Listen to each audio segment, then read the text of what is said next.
Yes, she says yes. Good afternoon, everyone. Welcome to Shoba Realty Training Centre. We are here for the press conference, and we'll kick off with the live section. We'll go into 10:30 tonight and 10:30 on Saturday. We all ready? If everyone's ready, we'll kick off with Gail from Sky. Yeah.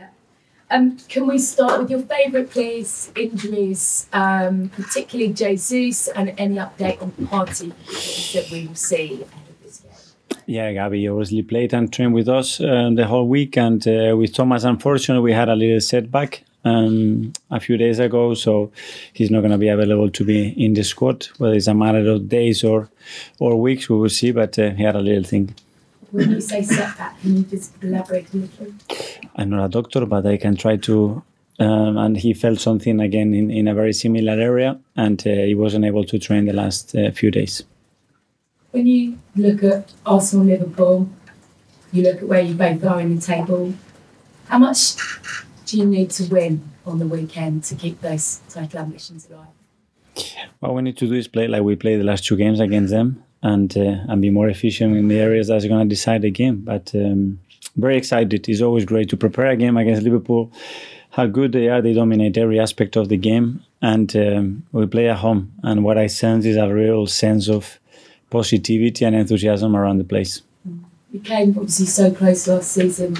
For so long you were sort of battling right at the top. When you look at this game and you look around where your squad is and your players now, how better equipped do you feel as a group to go into these big games and come out on the right side of them?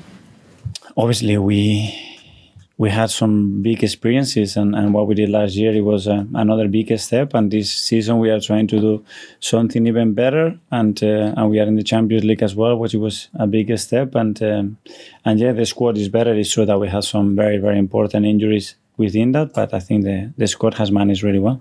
You obviously met them just a few weeks ago in the FA Cup. Very good first half, but couldn't finish those chances. You talked about a mental block on that day. How much of a better place do you feel your strikers and your in particular are in compared to where you were at the beginning of January? In terms of the team performance, very similar. Obviously, we had the opportunity to refresh and reconnect again when we went to Dubai, and then we had a long period as well between the Palace and the Forest game. And my feeling is that we continue to play really well. Obviously, we're much more efficient in the final third, and that's very helpful to win football matches. And just finally for me, White and Zinchenko, are they friends this week, or are you encouraging that sort of level, White and Zinchenko? Yeah, they've been in the same house for the last 3 days, sharing wives and everything. So. That's fine. They live in together. They live in together now. They are best mates. In all seriousness, is that sort of not the living together, the kind of get? You don't argue with somebody you don't have a great relationship. You know, that happens because you have the trust and you have the chemistry with somebody to react the way you did. So, yeah. What I was actually going to say to you was, don't you like that sort of behaviour? On a week like this, don't you need that sort of behaviour where people are right at it and right at each other? I mean, you must remember from the big games when you were a player, there was probably a fight going on in the corner. I love it. As long as it's in a respectful way and only with the intention to be more demanding and be better as a team, and it stays there. Very happy with that. Seb from the Premier League. Hi, Mikel. Hi.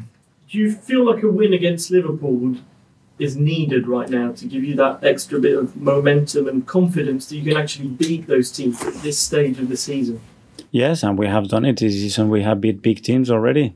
And it's another opportunity to beat Liverpool now and be in a much better place. And we talk about momentum, and we won the last 2 games. And we want to win the third one, especially at home with our people. It's going to be an incredible atmosphere, and we're going to need that. So I encourage everybody to do that, to play with us every single ball. And if we do that, we're going to have a big chance to win the game. Do you sense that Jurgen Klopp's announcement a few days ago might give Liverpool that extra bit of determination to end this season on a positive note? I don't have a clue. Hopefully not. What would you think if you were in that position? I don't know. I'm not in that position, so I have enough to understand how we feel in our position. Thank you. George from the BBC. Thanks, David. Mikel, will you miss Jurgen Klopp? I think it'll be your last interaction, possibly for the last time. So will you miss him from the Premier League? Absolutely. I think it's going to be a big loss. I think, as I said before, he's been an inspiration. He's been someone that has added a new dimension to the Premier League, a really attractive and inspiring way of playing, set up teams and building a team and transforming a club as well. So he will be missed, but for now he's here. Can I just ask you, on Tuesday you were so dominant against Forest with the ball and how you sort of penned them in. And I know you spoke a couple of months ago about the team evolving. Do you feel like you've lost a bit of unpredictability from last season, or is this the way that you want Arsenal to play now, where you sort of pinning teams in? Because last season you were so thrilling and up and down, end to end.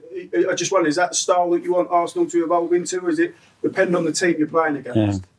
Well, there are moments that you provoke certain things, and other things that the opponent's behavior dictates what the game requires and what actually you can do. But we were still the team that defended against more deep blocks last season, so it's nothing new, you know. And still we score goals in different ways in the last 2 weeks as well, which is great to see. So the team has to dominate every aspect of the game. We want to be out there.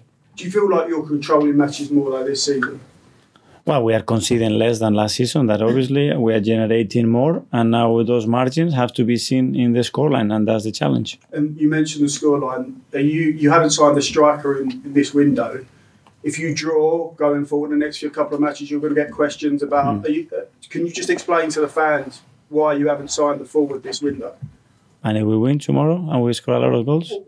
But you No, I think like this. I love my players, and I think that tomorrow we're gonna score goals and they're gonna be top, and they fully deserves all our credit because the way they are. Do you trust in the players you've got? Absolutely, yes. Thank you. Ian, TalkSport, you ready? Yeah. How you all right? Very good, yeah. Can you explain to me why it's so good for a football manager to see his players fighting with each other on the pitch? I mean, if my boss saw me fighting with one of my colleagues, I don't think he'd be sitting in front of a press conference saying, I think it's great and it shows they get on very well. Well, maybe we have a different understanding of what the word fight means. Disagreement. Or a conversation, a little bit heated, a bit more emotional after the game when you are 200 bips an hour, a minute, sorry. So normal, nothing new. But explain why you like to see that. Because I want to see passion. I want to see commitment on my players. I want to have my players to have desire always to be better. And in order to do that, we have to be demanding with each other. If not, it's Disneyland. No, it's not. Absolutely. And this game isn't Mickey Mouse either. But it's a game you obviously think you're going to win. If you don't win it, if you lose it, is that you out of the title race? I don't know. My mindset is to win it, and I'm in that frame at the moment. But do you look at it and think, right, this is a must-not-lose match then? No, this is a game that we want to win, and we have to earn the right to win it. And in order to do that, we're going to have to do so many good things, because there is a reason why they are there, but as well there is a reason why we are where we are. And just building finally on, you haven't signed a striker. In fact, most clubs didn't sign many players, or indeed any players, during the January transfer window. Is this the sign of things to come now, because clubs have to, or are looking so much at FFP and financial fair play and what have you? They're almost being hamstrung in that they might want to go and look at a player, they might want to consider signing a player, but now that option isn't possible where it was maybe 2, 3, 4 years ago. Yes, I think that's a big reason. I fully agree. And as well that maybe there is not a player in the market that can really make a difference or the impact that you need if you are able to recruit him. So that's it. Good luck. Mark, Thank you. Hi, Mikel. It's obviously a different opposition on Sunday, but we look at that win over Man City as a good example of how you can beat the teams at the top of the league. Yeah, or Manchester United, or it was Brighton, and when we played here last season against Liverpool, you know, we've done it many times, and tomorrow is a different game, you know, and the team looks really ready and really prepared. Is really looking forward to the game. We know that the stadium is going to be fully with us as well, and we want those days. We want to have those afternoons with our supporters where we are challenging for big things, and tomorrow or the next day is a big one. You mentioned it earlier, someone who won't be ready is Thomas Partey. How concerning is it long term for you that since you've had him, really, you've just not been able to keep him fit? Yeah, big concern because he's such an important player for us, and he was getting some momentum at the start of the season, and then we lost him for a while, and now it's been a long time without him, and he gave us something very different that no other player can give us in the squad, and it's been a real miss. Have you been able to isolate a particular reason it happens, or is it just bad luck? Or? Well, there've been different kind of injuries, but not everything is bad luck, but there is a lot of things that very difficult to control as well, and obviously the player has a history as well that where he had some issues in the past, but we have to try to protect him and do everything that we can to try to avoid it again. Okay, we'll go to Stephen. Hi, Mikel. Hi. As of today, it's the Shover Realty Training Centre. Eddie was kind of talking about that partnership and commenting on, obviously, how important the role of the training ground is in all your lives. How important is it to create an environment where you can prepare well and perform at the highest levels? Yes, we just want to welcome Shobar Realty to our football club. I think it's going to be a great way for us to evolve all the facilities and the updates that we need around the place to, as you say, to improve performance basically and to make this place more special. And we have some necessities and they're going to be really, really helpful to fulfill them. Finally, I think we'll go to Jordan from the Atlantic. You let Lino Sousa leave the club on deadline day. With the number of injuries in defence, maybe some hope they would get a chance. Could you just talk us through why you let him go?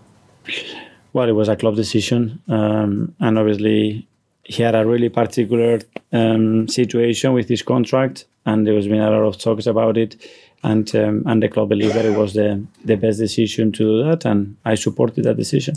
He's obviously coming up against Klopp at the weekend. There's a lot of talk about his legacy, apart from trophies. One of those things is his willingness to give young players a shot in the first team. I think there's 11 this season that have played 1 or 2 games at least. Is that something that you think you need to improve on at Arsenal? It's been a few years since Saka broke through. Is it something that you want to maybe be a bit more bold in giving players a chance to prove themselves? Yeah, we certainly want to do that. And first of all, we need to produce those talents and they have to earn it. And secondly, when we produce them, they have to be in the positions that we need fulfilling. So everything has to come together, and we are working on how we have a few prospects which are not far. But yes, the reality is that we want more. Is that the thing now? That it's not that the talent's there and you're choosing not to use it? Do you not think the talent is there that's ready? Today? Yeah. To give the opportunities and to play in the first team and at the level that we're required, we are a bit short. Okay, we'll go on to 10:30 tonight. We'll kick off with Dave.